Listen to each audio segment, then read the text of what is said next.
যে ব্যাপারটা বলতেছিলাম যে নতুন একটা বাইক নেওয়া প্রয়োজন।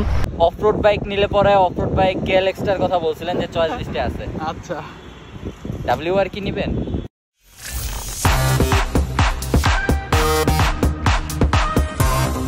হেই গাইস, কি অবস্থা, কেমন আছেন সকলে? আশা করি সকলে ভালো আছেন, সুস্থ আছেন। গরম ঢাকার ভিতরে আমি ভালো নাই, সুস্থ নাই, খুবই অস্বস্তিকর পরিস্থিতিতে আছি। আমার মতো অনেকেই এরকম অস্বস্তিকর পরিস্থিতিতে আছে। ভাগ্য ভালো যে ঈদের ছুটি কয়দিন ছিল, তার কারণ হচ্ছে মানুষ একটু রিল্যাক্স করতে পারছে। আবার আজকে থেকে কর্মব্যস্ততা শুরু। আজকে হচ্ছে রবিবার এবং গতকালকের ভিতরে সবার ছুটি শেষ হয়ে গেছে মোটামুটি। পরও অনেকটা ফাঁকা দেখা যাচ্ছে। এখনও ঢাকা সম্পূর্ণরূপে তার আগের সেই রূপ ফিরে পায় নাই। আগামীকাল পরশুর ভিতরে একদম পুরোপুরি রূপে ঢাকা তার রূপ ফিরে পাবে। আজকে আপনাদের মাঝে যে ব্যাপারটা শেয়ার করার জন্য আসলাম সেটা হচ্ছে নতুন একটা বাইক নেওয়া প্রয়োজন। আগে একটা ব্যাপার বলিনি, আপনারা সামনের যে আমার এই নাকল গার্ডটা দেখতে পাচ্ছিলেন, এটা খুলে ফেলছি। খুলে ফেলার কারণ হচ্ছে এটা আবার লাগাবো, কিন্তু তার আগে সমস্যা হচ্ছে এই যে দেখতে পাচ্ছেন আপাতত এইটা লাগিয়ে চালাচ্ছি। কারণ আমার যে নাকল গার্ড লাগানো ছিল এটা ভালোই শক্ত ছিল। বাম পাশেরটা একদম 100-এ 100 ছিল, কিন্তু ডান পাশেরটা শক্ত ছিল না। কারণ ডান পাশের এই যে থ্রোটলটা যদি ওটা টাইট দিই তাহলে এই থ্রোটলটা একদম জ্যাম হয়ে যায় এবং এই থ্রোটলটা ঘুরতে চায় না।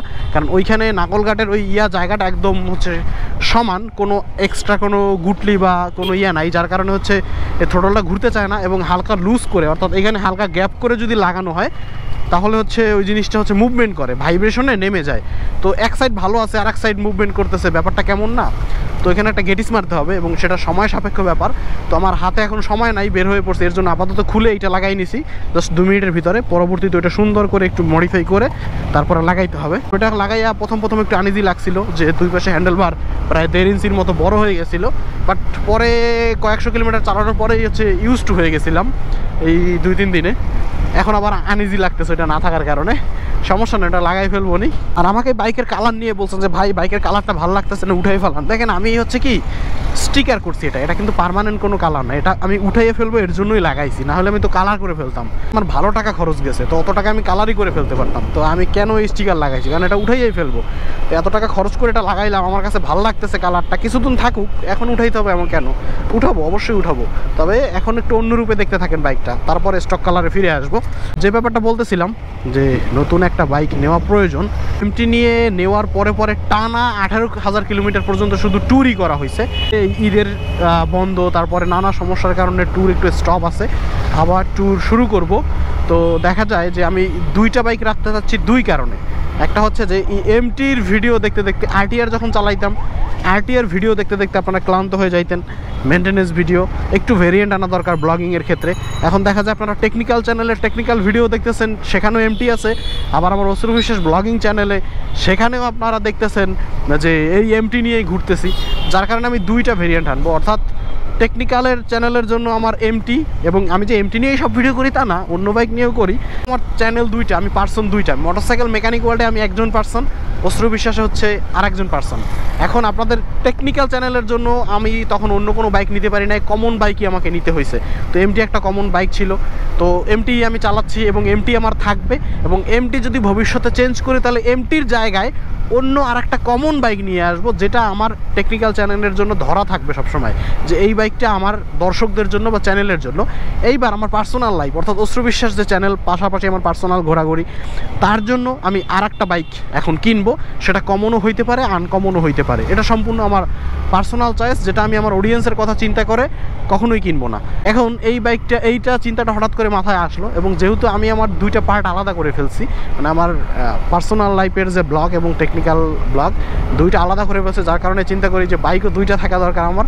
তার মানে এই না যে সেকেন্ড যে বাইকটা কিনবো সেটা নিয়ে কোনো টেকনিক্যাল ভিডিও থাকবে না, এটা কিন্তু না। অবশ্যই সেটা নিয়েও টেকনিক্যাল ভিডিও থাকবে, বাট পারপাস এক হইলেও প্রয়োজনটা ভিন্ন, ব্যাপারটা বুঝতে হবে।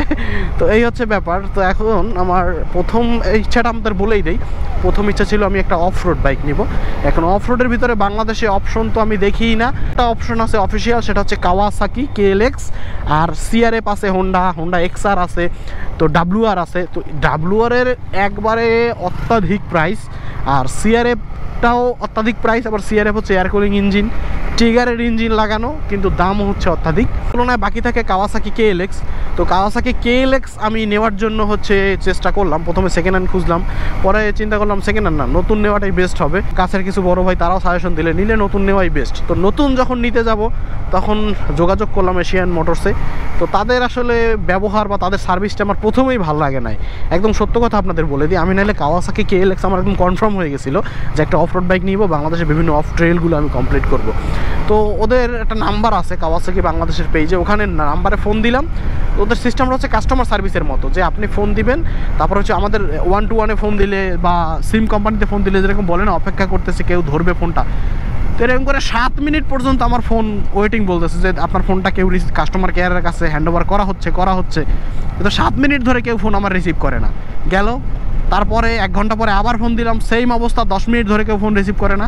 তারপরের দিন আবার ফোন দিলাম, সেম অবস্থা, 8 মিনিট ধরে কেউ ফোন রিসিভ করে না। মানে এত বিরক্ত লাগছে আমার যে ওদের শুধুমাত্র কাস্টমার একটা ফোন দিবে ওদের সার্ভিসের জন্য, তাতেই যদি তাদের সার্ভিস এই হইতে পারে, তাহলে তাদের বাইক কেনার পর তারা কি পরিমাণ হয়রানি আমাকে করতে পারে সেই জিনিসটা ভাইবার আমি আগাইলাম না। যদিও আগে শুনছি অনেকবার যে তাদের স্পেয়ার পার্টস তারা দিতে পারে না, তাদের সার্ভিস ভালো না, কিন্তু এবার ব্যক্তিগতভাবে এবার এটা ফিল করলাম বা উপলব্ধি করলাম যে তারা আসলে মোটরসাইকেল বিজনেস করার জন্য উপযুক্ত না। এবং তারা এটাই আমার বিশ্বাস, এই যে কাওয়াসাকি যদি অন্য কোনো ডিস্ট্রিবিউটর নিয়ে আসতো, যেমন র্যাঙ্কন মোটরস যারা সুজুকি নিয়ে আসতেছে, তারপরে হচ্ছে আপনার ACI, এরকম যে কোনো একটা কোম্পানি যদি নিয়ে আসতো তাহলে বাংলাদেশ আজকে কাওয়াসাকির সরাসরি হয়ে যাইতো। কিন্তু কাওয়াসাকি এশিয়ান মোটরস নিয়ে আসছে, এশিয়ান আসলে মোটরসাইকেল বিজনেস করার যোগ্যতাই রাখে না, এটা আমি একদম বাস্তব অভিজ্ঞতা থেকে বললাম। যার কারণে একদম পিছিয়ে গেলাম, মন মানসিকতা একদম নষ্ট হয়ে গেছে কাওয়াসাকি KLX নেওয়ার।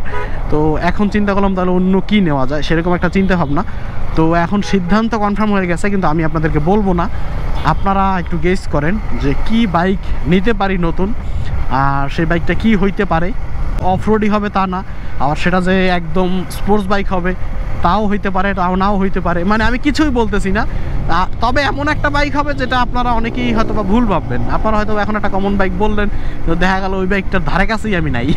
তো যার কারণে হচ্ছে এটা এমন একটা ব্যাপার যে সবাই একটু আশ্চর্য হয়ে যাবেন যে এখন তো ওই বাইক নেওয়ার আমার কথাই না, তাহলে এই বাইকটা কেন নিলাম। তো এরকম একটা বাইকই আমি নিব, সেটা কনফার্ম অলরেডি করে ফেলছি। এখন একটু অপেক্ষা করতেছি, হাতটা আর একটু গরম হওয়ার দরকার আছে, মানে টাকা পয়সা একটু শর্ট আছে, ওইটা মাথার ঘাম পায়ে ফেলে জোগাড় করেই আমি এই বাইকটা কিনে ফেলবো। এটা হচ্ছে নেক্সট টার্গেট।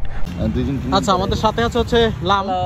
এখন ও জানে না যে কি বাইক কিনবো, বাট একটা হিন্স নিব, মানে হয়তো আন্দাজ করতে পারতেছে। আমি তো বলছি আপনারা অনেকে আন্দাজ করতে পারবেন না যে কি ধরনের বাইক কিনতে পারি। তো কি মনে হয় লাম? আপনারা যাই নেন, এখন দেখেন যেহেতু আপনি অনেক লং ট্যুর দেন, তাহলে আপনি বাইক তো এরকমই নেবেন যেটা দিয়ে লং ট্যুর দিতে কমফোর্টেবল হবে। আর যাই হোক স্পোর্টস বাইক আপনি নেবেন না, আবার নিতেও পারেন যেহেতু আপনার এমটি আছে।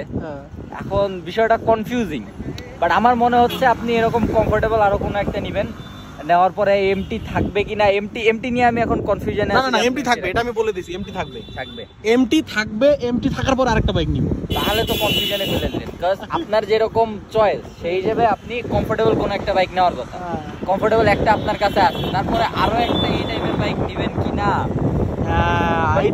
আমি গেস করতেছি। যেগুলা যদি স্পোর্টস এর মধ্যে নেন তাহলে আপনি R15 এর দিকে যাবেন, GSX এর দিকে যাবেন না, এটা তো জানাই আছে। সিভিআর এর দিকেও যাবেন না, এটাও জানা আছে। যদি স্পোর্টস নেন তাহলে আপনি R15 এর দিকে যাবেন, হয় ভার্সন 3 নয় ভার্সন 4 দুইটার একটা। ভালো কথা, অফরোড বাইকের কথা ভুলে গেছি। অফরোড বাইক নিলে পরে অফরোড বাইক KLX টার কথা বলছিলেন যে চয়েস লিস্টে আছে। আচ্ছা, WR কি নেবেন? দেখি কি করা যায় আর কি। WR টাও বলছিলেন যে আপনার চয়েস লিস্টে আছে। এখন আমি গেস করতেছি এই টাইপের কিছু একটা হবে, হয় অফরোড আর নলে এরকম কমফোর্টেবল কোনো একটা কিছু। বাট যেহেতু নেকেড স্পোর্টস একটা আছে, আমি গেস করতেছি অফরোড। এমন একটা সবাই দ্বিধাদ্বন্দ্বের ভিতরে ফেলে দিছি, কেউ বলতে পারতেছে না। আপনারাও অনেকে হয়তো বা কমেন্ট করবেন, কিন্তু আমি শিওর আপনারা অনেকে বলতে পারবেন না যে বাইকটা কি হইতে যাইতেছে। তো অবশ্যই 2-3 দিন পরেই দেখতে পাবেন বাইকটা আসলে কি হইতে যাচ্ছে। মানে একটা ব্যাপার বলে রাখি যে বর্তমানে ফেসবুকে যারা আমরা ব্লগিং করতেছি কয়েকজন টুকিটাকি মোটরসাইকেল নিয়ে, তাদেরকে অপমান করে কয়েকটা পোস্ট করা হচ্ছে যে আর ইউটিউবারদের বর্তমান কাজ হচ্ছে খালি বাইক কেনা আর বিক্রি করা। এখন এই ব্যাপারটা একটু বুঝতে হবে যে ইউটিউবারদের কাজ না, মোটর ব্লগারদের কাজ। হ্যাঁ, এটাই হওয়া উচিত এবং এটাই হবে। কারণ দেখেন আমি কি কাজ করি, আমি মোটরসাইকেল নিয়ে কাজ করি। আমার ঘুমাইতে গেলেও মোটরসাইকেল, খাইতে গেলেও মোটরসাইকেল, বসতে গেলেও, মানে মোটরসাইকেল ছাড়া আমার লাইফ কল্পনা করা যায় না। কিন্তু বাংলাদেশের সবার তো আর লাইফ আমার মতো না। অনেকের চাকরি বাকরি আছে, জমি জমা আছে, এক এক জিনিস নিয়ে ব্যস্ত থাকে। তো দেখা যায় যে একজন মোটরসাইকেল লাভার, তার যদি 2 লাখ টাকা হয়, সে চিন্তা করে যে আমার এই এক্সট্রা 2 লাখ টাকা আছে, সেটা দিয়ে আমি কি করতে পারি, একটা বাইক কিনবো, কি বাইক কেনা যায় এই চিন্তা করে। কিন্তু একজন ধরেন একজন শিক্ষক বা অন্য পেশাজীবীর একজন মানুষ যার বাইকের প্রতি কোনো দুর্বলতাই নাই, তো সে তখন কি চিন্তা করে যে আমার এক্সট্রা 2 লাখ টাকা হয়েছে, দেখি 2 লাখ টাকা দিয়ে কোথাও জমি কেনা যায় কিনা, অথবা 2 লাখ টাকার জন্য ঘরে কোনো নতুন বড় ফার্নিচার কেনা যায় কিনা। হ্যাঁ, মানে এক একজনের যার যেটা নেশা, যে সঙ্গীত লাভার আছে, যার মিউজিক লাভার আছে, তো তার পছন্দটা হচ্ছে যে দেখি কোনো মিউজিক ইনস্ট্রুমেন্ট কেনা যায় কিনা, একটা গিটার কেনা যায় কিনা, একটা পিয়ানো কেনা যায় কিনা। তো যার যেটা পেশা এবং যার যেটা ভালো লাগে, তার দুর্বলতাটা তো সেই জায়গায় থাকবে। তো আলটিমেটলি যারা ফেসবুকে পোস্ট করে এই যে অপমানজনক, একই শান্তি পাচ্ছে ভাই যে ব্লগাররা বাইক কিনতেছে। ব্লগাররা বাইক কেন কিনতেছে বা সে মোটো ব্লগিং কেন করতেছে? কারণ তার বাইকের প্রতি দুর্বলতা আছে। শুধু দুর্বলতা না, একদম সেই লেভেলের দুর্বলতা আছে দেখেই সে এই বাইকটা কিনতেছে। দেখা গেল যে ওই যে বাইকটা যে নতুন কিনলো, তার এক্সট্রা কোনো টাকাই নেই, কোনো ব্যাংক ব্যালেন্সই নেই, তার সব টাকা কাঁচাই কোথায় সে আর একটা বাইক কিনলো। কারণ কি? তার বাইকের প্রতি সেই দুর্বলতাটা আছে এবং সে নেশাগ্রস্ত বাইকের প্রতি। আমি হচ্ছে নেশাগ্রস্ত বাইকের প্রতি। তো এই যে এই ধরনের কথাগুলো বলে অপমান করে, মানুষকে অপমান করে, মানুষকে ছোট করে, দিন শেষে লাভটা কি থেকে, মানে ফায়দাটা আসতেছে কি? একটা পোস্ট করতেছেন, আপনাকে সমর্থন করে যারা বাইক কিনতেছে মোটর ব্লগিংয়ে, তাদেরকে অপমান করে সবাই হাহা দিতেছে, কয়েকটা কমেন্ট করতেছে, আপনি খুব নিজে মনে মনে প্রাউড ফিল করলেন, আরে আমি যে কথাটা বলছি সেটা তো রাইট, সবাই তো খুব সমর্থন করতেছে। ভাইরে ভাই, লাভটা কি হইলো? একটা মানুষকে অপমান করলেন বিনা কারণে, শুধু শুধু সে তার বাপের টাকা, তার ইনকাম করা টাকা, সে বাইক কিনবে, বেচবে, ঘুমাবে, যা খুশি তাই করবে। সে তো আর সমাজে অসুস্থতা ছড়াচ্ছে না। যদি সমাজে অসুস্থতা ছড়ায় তখন আপনি কথা বলবেন। কই, অসুস্থতা তো সমাজে অনেকেই ছড়াচ্ছে মোটর ব্লগিংয়ের নামে, তাদের তো কিছু বলতে পারতেছেন না। তাদের নামে তো কোনো পোস্ট জীবনে করার ক্ষমতা বা সাহস কারো নাই। যারা সাধারণ বাইকার আছেন, যারা বাইক পছন্দ করে, তারা তো বাইক কিনবে, বিক্রি করবেই।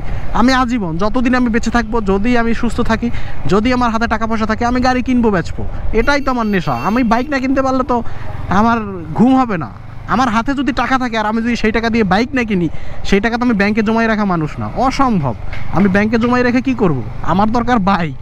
যার কারণে বুঝতে হবে আমি বাইক নিয়ে ভিডিও বানাই এবং বাইকারদের জন্য ভিডিও বানাই। অনেকে আছেন যারা বাইক চালাইতে পারেন না, বাট বাইকটাকে পছন্দ করেন, তারাও কিন্তু ভিডিওটা দেখেন। তো তার মানে এই না যে আপনি একটা বিরূপ মন্তব্য করবেন যে টাকা আছে তাই বাইক কিনতেছি।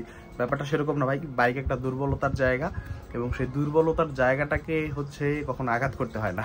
যাই হোক, অনেক কথা বলে ফেললাম। তো ঠিক আছে, গেস করতে থাকেন যে নতুন বাইক কি হতে পারে। আর 2-3 দিনের ভিতরে আশা করি আপনারা গুড নিউজ পেয়ে যাবেন যে নতুন বাইক, এবং সেটা পোস্ট করবো আপনাদের মাঝে। তাহলে আজকের ভিডিওটা এখানে শেষ করি এবং আপনাদের মনের মাঝে একটা সন্দেহ সৃষ্টি করি যে কি বাইক সেটা হতে পারে। তবে আবারও বলে দিচ্ছি, খুব সহজে কেউ বলতে পারবেন না। এখানে একটা ব্যাপার দিয়ে রাখছি, যার কারণে একটু গভীর হবে ব্যাপারটা। একটু চিন্তা করেন, কমেন্ট করে জানান যে নতুন বাইকটা কি হতে পারে। বিদায় নিচ্ছি, বাই বাই।